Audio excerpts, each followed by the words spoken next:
Entering water temperature EWT 56.3. Huh.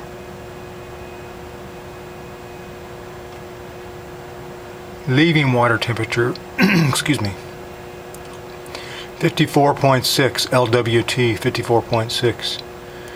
But entering EWT 56.1. And that is on, oh, this is the chiller number 3. There's 3 chillers here, and each one has 2 circuits. Those 2 little VFDs, they power the condenser fans.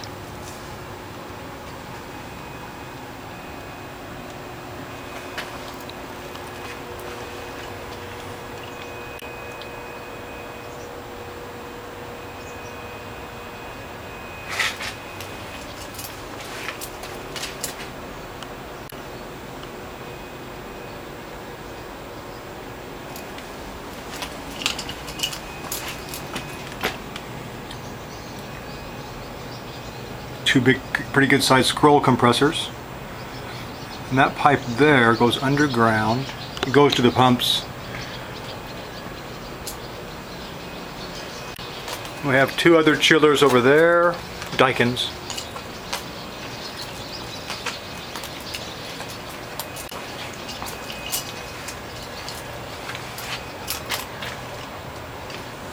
So that's return to the compressor.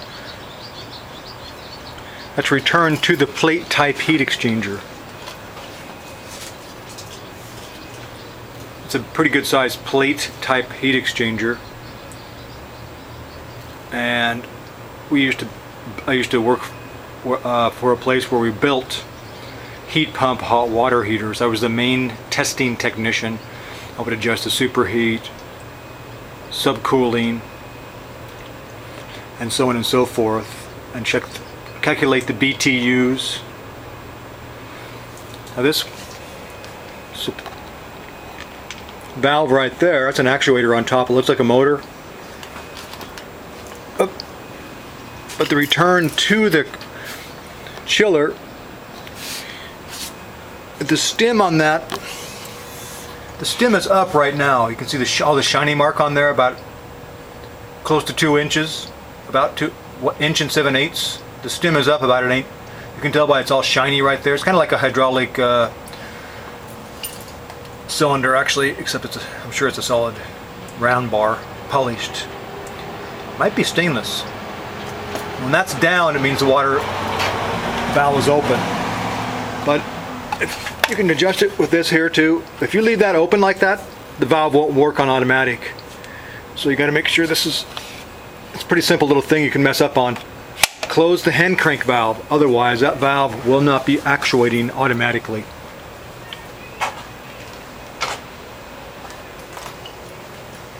Cylinder of nitrogen.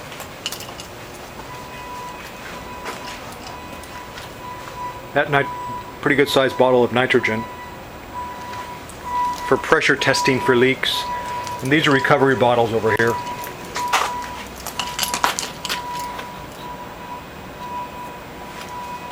They weigh almost 30 pounds empty.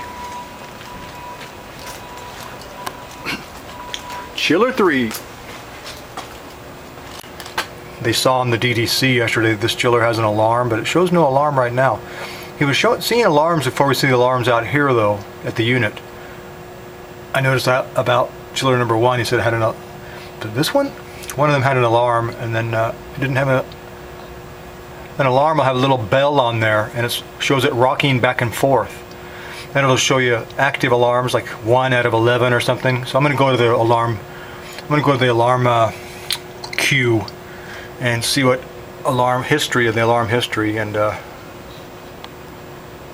it's going to get hot today. So chiller number 1, circuit 1 should run. That should be enough to cool these 2 buildings.